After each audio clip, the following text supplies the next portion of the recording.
We are seeing shares of Amazon getting a pop in the session, up about 1%. For more of a breakdown on the stock move, let's bring in Tom Forte, D.A. Davidson Senior Research Analyst. And Tom, it's always good to talk to you. You've got a buy rating on the stock with a $39.50 price target, so certainly more upside to come. How does Prime Day figure into your base case here? Yeah, so some excellent data that you and your colleague just walked through. It's consistent with my thesis that in 2021, Amazon sales are going to be materially better than expected. So when you think about Prime Day last year, it was kind of Amazon doing the best it could under a very challenging situation by having Prime Day in the fourth quarter, almost abutting Black Friday and Cyber Monday versus a more traditional June, July Prime Day. And I think what's important this year, and you're seeing in the numbers, is Amazon has more fulfillment center square footage and more staff. And that's enabling it to better meet demand for e-commerce and from Prime Day. And I think it'll result in better than expected sales. Yeah, the Edison Prime data is also pretty interesting when you think about these other retailers. Mainly Walmart looks like, at least according to Edison Trends, catching the biggest coattail wave here as they try to compete with Amazon on Prime Day. Of course, they're never going to be bigger than Amazon on its own selling event. But I mean, how much does that increased competition maybe start to chip away at maybe some of the sustained rally we could see in Amazon as more retailers focus in on e-commerce? Yep, so I would argue that if you went back in the history of Prime Day, 2 years in, you started seeing these complementary sales efforts from Target, from Walmart, from Best Buy. So I think that this is a pretty regular occurrence. And not surprisingly, they're taking advantage of a consumer who's in a shopping mood, not unlike other retailers during Black Friday and Cyber Monday. So I think that because this is a consistent behavior, this isn't the first time Walmart and Target have tried to play tag along, that I don't think it's going to materially chip away at Amazon's better than expected sales performance.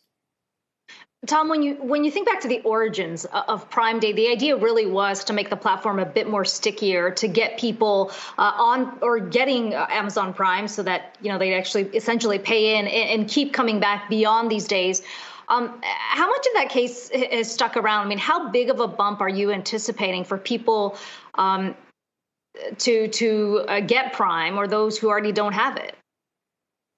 So I really think for this year's event, it is more consistent with the 2019 and earlier versions of Prime Day, which is it's a beta test for Amazon to make sure that it can meet a demand surge, including from a supply chain and logistics standpoint.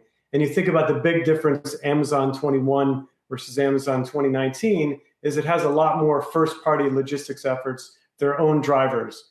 So I do think it may have a nice bump to the number of Prime members, but I think it's going to be a great dry run to test their logistics for Black Friday and Cyber Monday this year.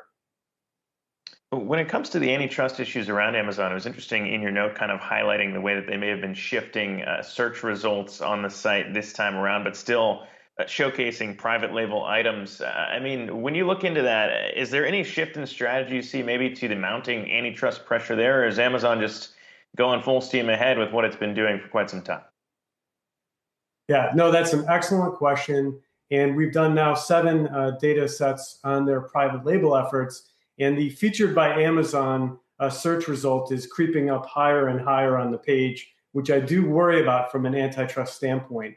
So I think the good news for Amazon is that I think that one potential outcome is a greater emphasis of third-party sales on the platform. It's about 55% of units today. We think it could be 75% in the future. And to the extent that the antitrust scrutiny forces Amazon to lean in more into that effort, we think that could work out favorably given the higher margin than when Amazon sells the product itself. When you look at the 5 bills that were recently introduced in the House, they do, or at least one of them goes directly after Amazon and Amazon selling their own products on the platform. How significant is the downside, you think, if in fact they can get this bill across the line? Very significant. So great points on your end. We're monitoring the 5 House bills and the 1 bill in the Senate, trying to determine how the government may try to rein in Amazon among its peers. And I think if you look at the easy outcomes, one of the legislations has a 600 billion market cap threshold. So for Amazon, you'd have to cut it into more than 3 pieces to get under that number. So perhaps it separates its first-party selling from its third-party selling from its cloud computing effort, but that may not be enough. So I do think this is something that's important to watch. I have one eye on Prime Day, the other eye on antitrust regulatory risk, and it's a very interesting time for Amazon right now.